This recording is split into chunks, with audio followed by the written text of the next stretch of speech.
Hello বন্ধুরা, কেমন আছো সবাই? আশা করি সবাই খুব ভালো আছো, আর আমিও খুব ভালো আছি। এই রেসিপিটা যেদিন বানিয়েছিলাম না, তখন আমরা ডায়েট করতাম না, এটা কিছুদিন আগেই আমরা বানিয়েছিলাম। তো সময় হয়নি, তার জন্য রেসিপিটা তোমাদের সঙ্গে শেয়ার করাও হয়নি। তো আজকে তোমাদের সঙ্গে রেসিপিটা শেয়ার করে নিচ্ছি। তো আজ আমি বানাবো চিকেন মালাইকারি। তার জন্য দেখলে এখানে বড়ো সাইজের পেঁয়াজ নিয়েছি কুচি কুচি করে, একটু রসুন আর আদা, আর চিকেনগুলোকে আমি ভালো করে পরিষ্কার করে নিয়েছি। প্রথমে কড়াইতে একটু সাদা তেল দিয়ে এখানে রসুনগুলোকে আগে দিয়ে দেবো ভাজা হওয়ার জন্য।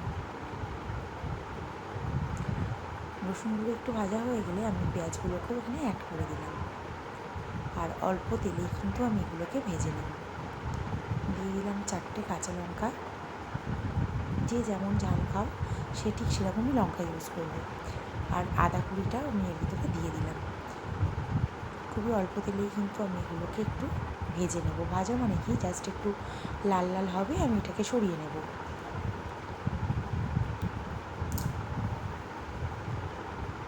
সামান্য কিন্তু এখানে লবণও আমি দিয়ে দিয়েছিলাম।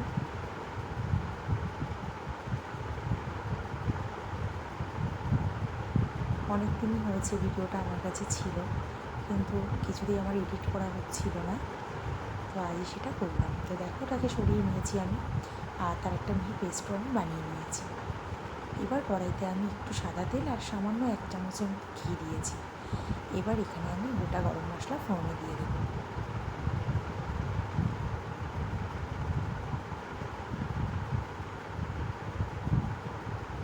এবার বেটে রাখা মশলাটা আমি দিয়ে দিলাম। মশলাটা একটু কষিয়ে ভিতরে আমি চিকেনটাকে দিয়ে দেবো।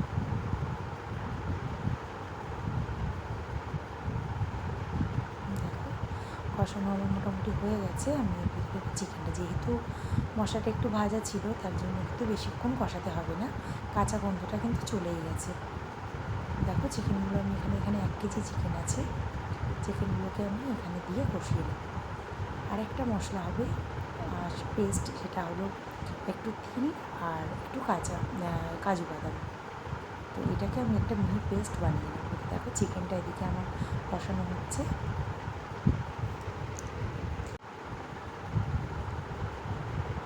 যেহেতু ঢেকে দিয়েছিলাম, তার জন্য এখানে জলটাও ছেড়েছে।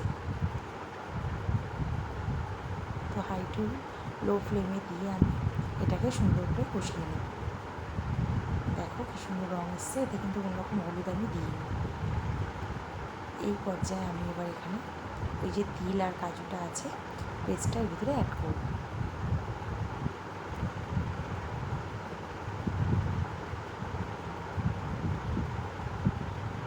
এখানে একটু গোলমরিচের গুঁড়ো আর জিরের গুঁড়ো আমি অ্যাড করেছি। দিয়ে ভালো করে কষিয়ে নিয়ে এবার আমি পরিমাণ মতো জল দিয়ে দেবো। রান্নাটা হয়তো শুনতে খুব কঠিন মনে হয়, কিন্তু একদম সিম্পল, জাস্ট কয়েকটা উপকরণ দিয়েই কিন্তু রান্নাটা খুব সুন্দর হয়েছে। এবার আমি এখানে চিজ ইউজ করেছি, তোমরা চাইলে ফ্রেশ ক্রিম এখানে অ্যাড করতে পারো, সেটাতে কিন্তু টেস্টটা খুবই ভালো লাগবে। তো দেখো, চিজ স্লাইসগুলো দিয়ে আমি একটু ঢেকে দিয়েছিলাম, চিজটা কিন্তু মেল্ট হয়ে গেছে। হালকা হাতে এগুলোকে নাড়াচাড়া করে আমি নামিয়ে নেব। খেতে কিন্তু বেশ সুন্দর হয়, তোমরা চাইলে এখানে একটু বাটার অ্যাড করতে পারো। যেহেতু আমি তখন ঘি দিয়েছিলাম, তাই আমি বাটারটা অ্যাড করলাম না। দেখো, হয়ে গেছে। চলো, টাটা।